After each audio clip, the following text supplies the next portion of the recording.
এক মহিলা তার বাড়ি থেকে বেরিয়ে দেখল উঠানের সামনে তিনজন বৃদ্ধ ব্যক্তি বসে আছেন। তিনি তাদের কাউকেই চিনতে পারলেন না। তাই বললেন, আমি আপনাদের কাউকেই চিনতে পারলাম না, কিন্তু আপনারা হয়তো ক্ষুধার্ত।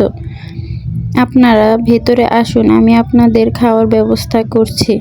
তারা জিজ্ঞেস করলেন, আপনার বাড়ির কর্তা কি আছেন? মহিলা বললেন, না, তিনি বাইরে গেছেন। তাহলে আমরা আসতে পারবো না। সন্ধ্যায় যখন বাড়ির কর্তা ঘরে ফিরে সব শুনলেন, তখন তিনি বললেন, যাও, তাদের বলো যে আমি ফিরেছি এবং তাদের ঘরে আসার জন্য আমন্ত্রণ জানাচ্ছি। মহিলা বাহিরে গেলেন এবং তাদের ভেতরে আসতে বললেন, কিন্তু তারা বলল, আমরা এভাবে যেতে পারি না। মহিলা জিজ্ঞেস করলেন, কিন্তু কেন? আবার কি সমস্যা?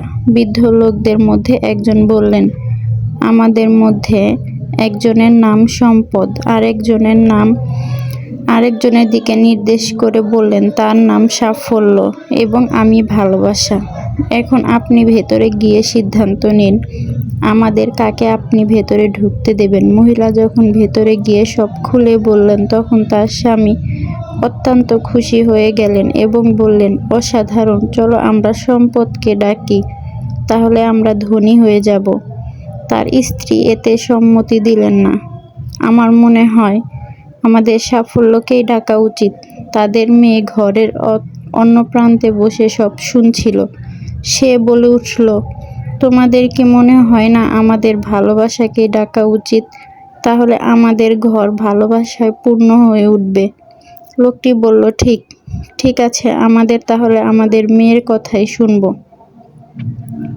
তুমি বাহিরে যাও এবং ভালোবাসাকেই আমাদের অতিথি হিসেবে ডেকে নিয়ে আসো। মহিলাটি বাইরে গেলেন এবং বললেন, আপনাদের মধ্যে ভালোবাসা কার নাম?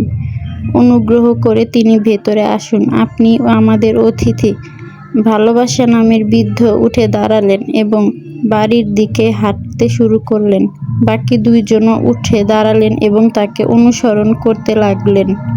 মহিলাটি এতে ভীষণ অবাক হয়ে বললেন, আমি তো শুধু ভালোবাসা নামের বৃদ্ধকে ভেতরে আসার আমন্ত্রণ জানিয়েছি, আপনারা কেন তার সাথে আসছেন?